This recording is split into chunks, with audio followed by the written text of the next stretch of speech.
Été 2003, des événements au nord-est des États-Unis concernant une étrange créature humanoïde ont attiré l'attention des médias locaux avant qu'un blackout frappe l'affaire. Peu ou pas d'informations ont subsisté, car la plupart des comptes en ligne et écrits sur la créature ont été mystérieusement détruits. Initialement dans le secteur rural de New York, de soi-disant témoins ont parlé de leur rencontre avec une créature d'origine inconnue. Les émotions constatées vont du traumatisme psychologique grave à une simple curiosité innocente et enfantine. Bien qu'il ne soit plus possible de retrouver d'enregistrements de leur version des faits, leurs souvenirs restent clairs. Quelques-uns d'entre eux ont commencé à chercher des réponses cette année. Début 2006, leur collaboration a permis d'accumuler près de 2 douzaines de documents datés entre le XVIe siècle et de nos jours, sur 4 continents. Dans presque tous les cas, les histoires étaient identiques. J'ai été en contact avec un des membres de ce groupe et j'ai pu soutirer quelques extraits de ces recueils. Note de suicide, 1964. Alors que je m'apprête à mettre fin à mes jours, je sens que je dois me décharger de ma souffrance et ma culpabilité envers cet acte. Ce n'est la faute de personne d'autre que lui. Une fois, je me suis levé et j'ai senti sa présence. À un autre réveil, j'ai vu sa forme. À un autre, j'entendais sa voix. Et j'ai regardé dans ses yeux. Je ne dors plus sans peur de ce qui pourrait advenir. Je n'en dors plus. Adieu. Trouvé dans la même boîte en bois, 2 enveloppes adressées à William et Rose, et une lettre personnelle sans enveloppe. Ma chère Lini, j'ai prié pour toi. Il a dit ton nom.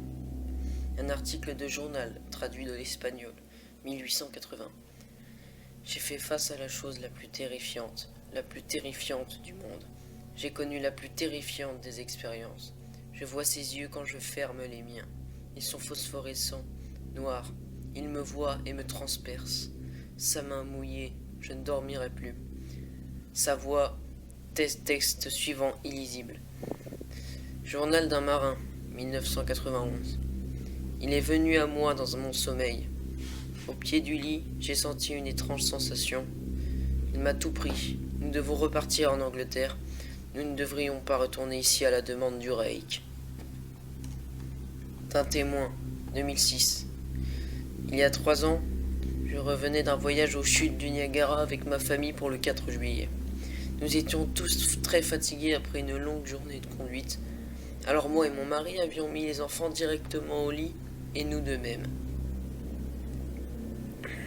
Vers 4 heures du matin, j'ai été réveillé. Je me disais que mon mari était allé aux toilettes. J'en ai profité pour prendre un peu les draps, mais ça l'a réveillé. Je me suis excusé en lui disant que je croyais sortir du lit. Quand il s'est tourné face à moi, il a sursauté et sorti le pied hors du lit si vite que son genou m'a heurté presque assez fort pour me faire tomber. Puis il m'a attrapé sans rien dire.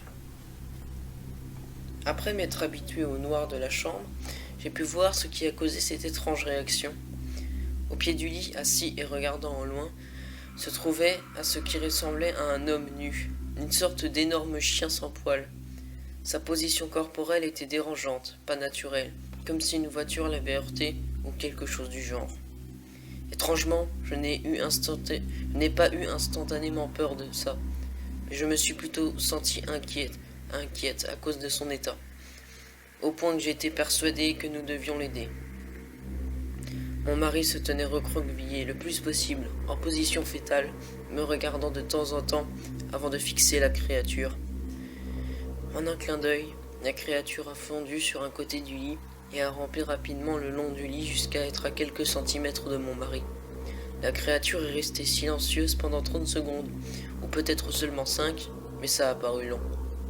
A regarder mon mari, puis la créature a posé sa main sur le genou de mon mari et s'est enfuie vers le couloir, vers la chambre des enfants. J'ai hurlé et foncé vers l'interrupteur pour l'empêcher de blesser mes enfants. En arrivant au couloir, la lumière de la chambre était assez puissante pour le distinguer, accroupi à 7 ou 8 mètres de moi. Il s'est tourné et m'a regardé directement, couvert de sang. J'ai allumé la lumière du couloir et j'ai vu ma fille, Clara. La créature a descendu les escaliers, alors que moi et mon mari courions vers notre fille. Elle était gravement blessée et n'a dit qu'une seule chose avant de nous quitter. C'est le Reik. En amenant notre fille à l'hôpital, mon mari m'a conduit jusqu'à un lac cette nuit-là. Il a été porté disparu.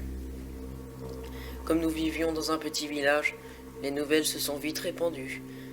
La police nous a d'abord aidés et la presse locale s'est beaucoup intéressée à notre cas. Cependant, l'histoire n'a jamais été publiée et la télévision locale n'a pas non plus suivi. Après quelques mois, mon fils Justin et moi vivions dans un hôpital près de chez mes parents. Après avoir décidé de revenir à la maison, j'ai commencé à chercher des réponses. J'ai finalement trouvé un homme dans la ville voisine qui a vécu une histoire similaire. Nous avons pris contact et partagé nos expériences. Il connaissait encore 2 personnes à New York qui ont vu la créature qu'il nommait le Reik. Cela nous a pris 2 ans. À nous 4, après des recherches sur internet, ainsi que la rédaction de nombreuses lettres pour arriver à une petite collection de témoignages sur le Reik. Aucun ne donnait de détails ou ne donnait suite au premier article. Un journal mentionnerait que la créature dans ses 3 premières pages, et ne l'a plus jamais mentionné par la suite. Un journal de bord n'a mentionné que sa rencontre, et l'ordre de sa partie et de la part du Reik, c'était la dernière entrée du journal. Il y avait cependant certains témoignages qui comprenaient un certain nombre de rencontres avec le Reik. Plusieurs personnes disent aussi qu'elle leur a parlé. Comme ma fille. Cela nous a conduit à nous demander si le Reik nous a rendu visite avant nos dernières rencontres. J'ai mis un enregistreur digital près de mon lit et je l'ai laissé enregistrer toute la nuit, chaque nuit, pendant 2 semaines. J'ai scanné scrupuleusement chaque bruit de moi-même bougeant dans le lit à chaque réveil. À la fin de la 2e semaine, je m'étais habitué au son occasionnel du sommeil en accélérant la lecture par 8. Cela prenait toujours 1 heure par jour cependant. Au premier jour de la 3e semaine, je crois avoir entendu quelque chose de différent. J'avais trouvé une voix stridente, c'était le Reik. Je n'ai pas pu l'écouter assez longtemps pour commencer à le transcrire. Je n'ai laissé personne l'entendre pour l'instant. Tout ce que je sais, c'est que je l'ai déjà entendu. Et maintenant, je crois qu'il a parlé. Quand il s'était assis devant mon mari, je ne me rappelle pas avoir entendu quelque chose cette fois-là. Mais pour une raison inconnue, la voix de l'enregistreur m'a rappelé instantanément ce moment. Les pensées qui ont dû traverser l'esprit de ma fille m'ont vraiment mise en colère. Je n'ai pas revu le Reik depuis qu'il a ruiné ma vie. Mais je sais qu'il est dans ma chambre quand je dors. J'ai peur qu'une nuit, je me réveille pour le voir me regarder dans la nuit.